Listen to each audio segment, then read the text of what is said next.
नमस्कार, आप देख रहे हैं NBC 24 और मैं हूं आप सभी के साथ ब्रह्मचारी आशीष। और के पाठक लगातार बिहार की शिक्षा व्यवस्था में सुधार करने के लिए नए नए फरमान जारी कर रहे हैं और इसी कड़ी में उनका एक नया फरमान जो है वो फिलहाल शिक्षकों के रहने को लेकर के सामने आ रहा है, जिसमें के पाठक ने साफ कहा है कि तमाम नव नियुक्त BPSC के बहाल शिक्षक जो हैं वो सभी अब अपने विद्यालय से 15 किलोमीटर के दायरे में ही घर लेंगे या फिर रहने का जो है व्यवस्था करेंगे। दरअसल उनका साफ कहना है कि विद्यालयों में शिक्षकों को नियमित रूप से जाने में कोई परेशानी ना हो, इसको ध्यान में रखते हुए तमाम शिक्षक जो हैं वो 15 किलोमीटर के दायरे के भीतर ही अपना आवास रखें। ऐसे में क्या कुछ पूरी अपडेट निकल करके सामने आ रही है, जानिए। बिहार में जब से शिक्षा विभाग की कमान के पाठक ने संभाली है, तब से आए दिन वो कोई ना कोई नया फरमान जारी करते रहते हैं। इसी कड़ी में अब के पाठक ने लोक सेवा आयोग की तरफ से बहाल हुए नए टीचरों को लेकर बड़ी चेतावनी दी है। उन्होंने कहा है कि नए बहाल टीचरों की पोस्टिंग गांव में हुई है। अगर वे गांव से ही 15 किलोमीटर के दायरे में रह सकते हैं तो अच्छा है, वरना अगर ऐसा नहीं कर सकते हैं तो उनकी नौकरी चली जाएगी। दरअसल शिक्षा CS के पाठक ने बक्सर जिले के दौरे पर थे और इस दौरान उन्होंने डुमरांव के जिला शिक्षक प्रशिक्षण संस्थान के निरीक्षण किया और वहां प्रशिक्षण ले रहे शिक्षकों से उन्होंने मुलाकात की।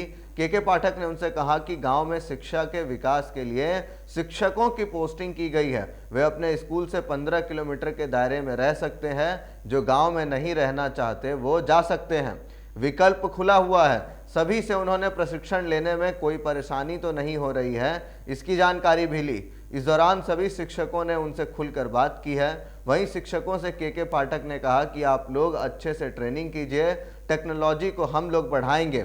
आने वाले 5 साल में देखिएगा, शिक्षा लेने वाले जो तमाम विद्यार्थी हैं उनका दौर बदल जाएगा, सब कुछ कंप्यूटरकृत होगा। स्कूलों में अकाउंट का काम भी आप लोग कर सकेंगे, जो प्रधानाध्यापक हैं उन्हें भी आप लोग मदद कर सकेंगे। और इसके साथ ही के पाठक ने कहा कि जब तक सरकार आप लोगों के रहने की व्यवस्था नहीं करती है, तब तक आप लोग अपने स्कूल के 15 किलोमीटर के दायरे में रूम ले लीजिए। हर दिन 50 किलोमीटर से आना जाना संभव नहीं होगा और अगर हम मान्य नहीं करेंगे, पाठक ने सुझाव देते हुए कहा कि 2-3 लोग मिलकर भी आप लोग रूम ले सकते हैं। तो उन्होंने कहा कि पंचायत मुख्यालय में 2, 3 या 4 स्कूल भी होते हैं। किसी पंचायत मुख्यालय में आप लोग 3-4 लोग एक साथ रह सकते हैं। गांव में रहना अच्छा होता है, गांव में रहेंगे तो पढ़ाई का माहौल बनेगा।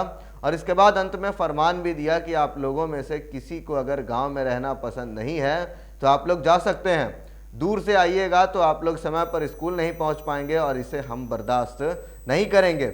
9 बजे की जगह आप 10 बजे स्कूल पहुंचेंगे, धीरे धीरे यह आदत बन जाएगी। 3-4 महीने में आप फिर 10 बजे की बजाय 11 बजे पहुंचने लगेंगे और लौटने के लिए 4 बजे के बजाय 3 बजे ही निकल जाएंगे।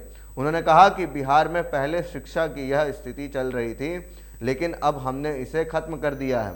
तो कहीं ना कहीं शिक्षा विभाग जो है वो फिलहाल इसके ऊपर के पाठक जो है कहीं ना कहीं सख्त दिख रहे हैं, साफ साफ नवनियुक्त शिक्षकों पर। बिहार की शिक्षा व्यवस्था को सुधार करने को लेकर के उन्होंने कहा कि जिस तरीके से शिक्षक मिल करके भी आपस में रूम ले सकते हैं, लेकिन विद्यालय में पहुंचने की जो समय है वो कभी भी उससे लेट नहीं हो सकते हैं। और उसी के साथ साथ अगर किसी को इस तरीके से मंजूर नहीं है तो वो फिर छोड़ करके चले जाएं, रास्ता खुला है। तो साफ कहना था के पाठक का। बाकी के अपडेट्स के लिए बने रहिए NBC 24 पर। धन्यवाद।